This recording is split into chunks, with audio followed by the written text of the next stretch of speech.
প্লাবিত বটতলা মহাশ্মশান, দাহ করতে সমস্যা হচ্ছে কর্মীদের। টানা বৃষ্টিপাতে বটতলা মহাশ্মশানের বেশ কয়েকটি চুল্লি জলের তলায় চলে গিয়েছে। স্বাভাবিক কারণেই এই চুল্লিতে মরদেহের শেষকৃত্য করানো সম্ভব হচ্ছে না।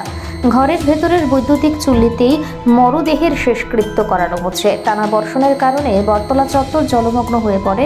মহাশ্মশানের ডোমু কর্মীরা আপ্রাণ চেষ্টা করে যাচ্ছেন বৈদ্যুতিক চুল্লিতে মরদেহ শেষকৃত্য করাতে, কিন্তু তারপরেও বেশ কয়েক ঘন্টা ধরে শ্মশান যাত্রীরা অপেক্ষায় বসে থাকেন। এক কর্মী জানিয়েছেন, বৃষ্টিতে বটতলা মহাশ্মশান জলমগ্ন হয়ে পড়েছে।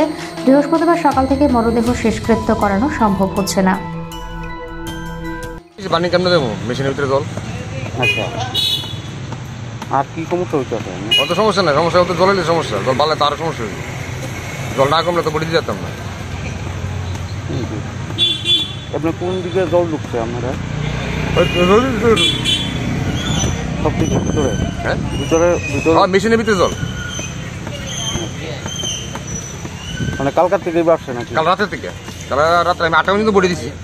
8টার পরে তো বাড়ছি।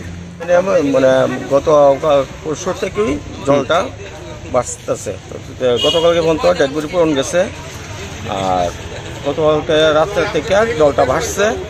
এরপরে রাত্রে 2টা বডি আসছে, 2টা বডি তারা অন্য পাহাড় অঞ্চলে পাঠানো হয়েছে, যেদিকে উষা শ্মশান আছে, এখানেই দাহ করা হয়েছে।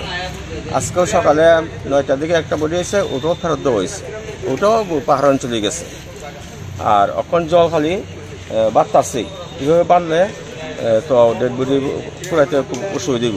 আমরা কারেন্টের মেশিন, গ্যাসের মেশিন সমস্ত দিয়ে জলে পরিপূর্ণ হয়ে গেছে। এই সমস্যায় আমরা আছি।